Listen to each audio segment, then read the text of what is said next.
So this is my 2016 GSXR 750. I'm going to give a quick owner's review on this bike. I've had this bike now for 3 years and put on around 20,000 kilometres. I want to go over through some of the very quick specs on this bike and discuss some of the mods that I've done and what my thoughts are on the positives and the negatives of this particular model. So as I said, this is a 2016 750 producing around 150 horsepower. It's around 130 at the rear wheel. 6-speed obviously, and value for money, I've got to say, for what you get, it is a really nice bike. Let's have a look at a couple of things that I've done to the bike. Just starting with a couple of the superficial things. We've got the tank grips, the rear cowl, all which are easily obtainable on eBay. We've got a stem mounted GPS. One of the better mods that I've done on this bike is to actually raise the bars slightly. So these are the original clip-ons, but they've just been reversed, the left on the right and the right on the left, and that gives you a good probably inch or so height advantage, which puts much less strain on your arms, your wrists and your back. So if you're getting a little bit older and you're finding you're having a few back issues, this is a very quick mod, doesn't cost you anything, and well recommended. So just having a look at the suspension. So we've got the big piston forks up front, very good quality fork. For street use, if you're on sort of doing a few B roads, you can reduce your compression a little bit, wind that out, but very adjustable for rebound compression and to adjust your sag with a preload. On the rear suspension here, I have changed that out to a Tibo shock. The stock shock is quite okay, no problem with that. I just wanted a little bit more adjustment for the road, and it just gives me, this has been valved to my weight, and I've got the correct spring in the rear. What we've got over here is a Anatori quick shifter. So this is an aftermarket quick shifter, very competitive on price compared to some of the more expensive models out there, but what you'll find with most quick shifters is you have to use them sort of up more in the rev range. That's what they're designed for. They're a little bit clunky down below 4,000 RPM, but above that they're quite good, quite smooth. And I'd sort of recommend that on this bike if you're doing any sort of track days. The gearing I have changed. I've gone up 2 teeth in the rear and 1 down on the front, and have found that is giving me a lot more mid-range. I find this on the street, this is a great bike for the street. You've got plenty of mid-range, pulling at around 4,000 RPM, and this is probably how I think it should have probably come out of the factory with these gears on it. I've had to put a speedo healer on to correct the speedo reading, which is no big deal, tucked in under the seat, and that's where the module is, obviously, for this quick shifter as well. So you don't have really a lot of room in there, but that's fine.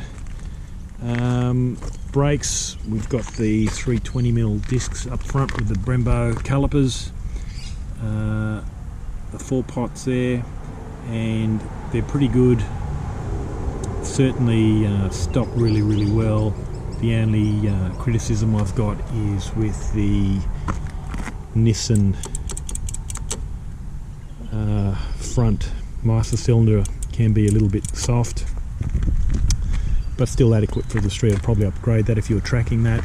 I've put on a couple of separate braided brake lines for the front and a single braided brake line for the rear. And we've got a single pot there at the back, Nissan. Again, just adequate for what you're using it for. So just with the tyres, I've gone to an Angel GT, and this particular tyre on the rear has done 12,000 kilometres, and there's still, I reckon, a couple of thousand kilometres left on this tyre, and it's held its shape really, really nicely, hasn't squared off. I would certainly recommend this tyre. It's more grip than 99% of the people will ever need. Certainly you can do some track days on this. The front I had to change out at, I think, about 10,000 kilometres. So this is a new tyre, got 2,000 kilometres on it, and I just found that it just wore to the wear bar on the side of the road where there was a bit of camber, which is quite natural. But certainly would recommend it. I'm looking to upgrade to the Angel GT2s shortly when these wear out. So this engine is, as I said, a 750cc. This bike is very similar to the 600. The only difference being that the engine is bored out to 750. Everything else on the bike is identical, apart from being, I think, 2 kilos heavier.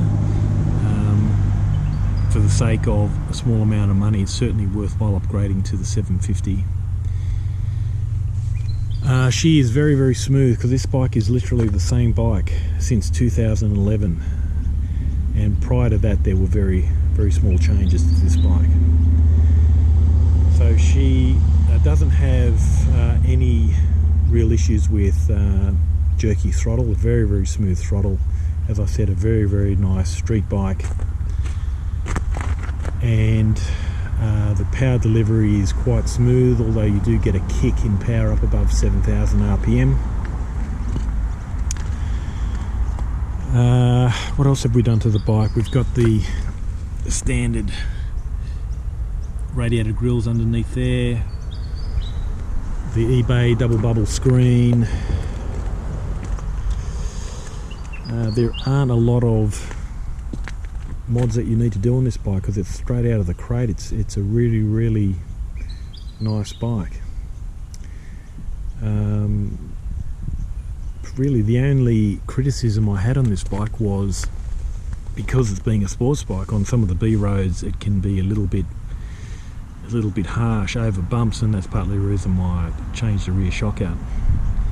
But that would be my only criticism on this bike. Everything else is just, it's so smooth through the rev range on this bike, being a inline 4. So I've kept the cat on. I've really felt no need to try and bump up the power. It's got more power than I'll ever need. I've even kept the same stock exhaust, and I found that there's not really a great deal of difference between this and the Yoshi R77. They're virtually the same looking pipe, and they sound very similar. This has been powder coated black with a Yoshimura decal on it, and I don't think I'll be changing it out. I think it's perfectly okay. It's being a titanium exhaust is very light. The main weight is in the cat, but as soon as you start chopping the cat out, you've got to then remap the bike, and for the sake of a couple of extra horsepower, which most people can't utilise anyway, I think it's pretty much a waste of time. There's not really much else to talk on this bike. It's just, you know, for 20,000 kilometers I've had no issues, never had to take it back to the dealer. I do all the services myself. I generally change the oil twice a year, which is around every 3,000 kilometers I do in about 6 months. And I use a fully synthetic oil. I've already taken the swing arm out and re-greased the bearings and the pivot joints down below. I've taken the front forks out and changed the fork oil, which is pretty straightforward. Fuel economy wise, pretty good for a bike with this sort of horsepower. You can, on a good long tour day, you can get 350 k's out of this 17 litre tank. Obviously, as soon as you take it to the track, you're going to take that fuel economy down quite a bit. But that's about all I've got to say. Would I buy it again? I certainly would. The only other disadvantage, apart from that rear shock, which I thought was a little bit harsh over the bumps, was the lack of electronics. You know, you don't have ABS, you don't have traction control, you don't really have anything apart from A and B mode, and the B mode just dulls the acceleration power a little bit, but you still, I think, have full top end. So it's a nice feature to have if streets are a little bit slimy, slippery, wet. So it'd be very similar to, I'd suggest, probably a 600. But apart from that, I cannot really say anything bad about this bike. So anyway, look, if you've got any questions, more than happy to respond. Just shoot me a message, and I'll get back to you. But certainly something you should consider for the price range. Suzuki do a lot of great deals around springtime, and you can pick up this bike brand new a lot cheaper than its competitors. So anyway, I'll leave you to it. See you later.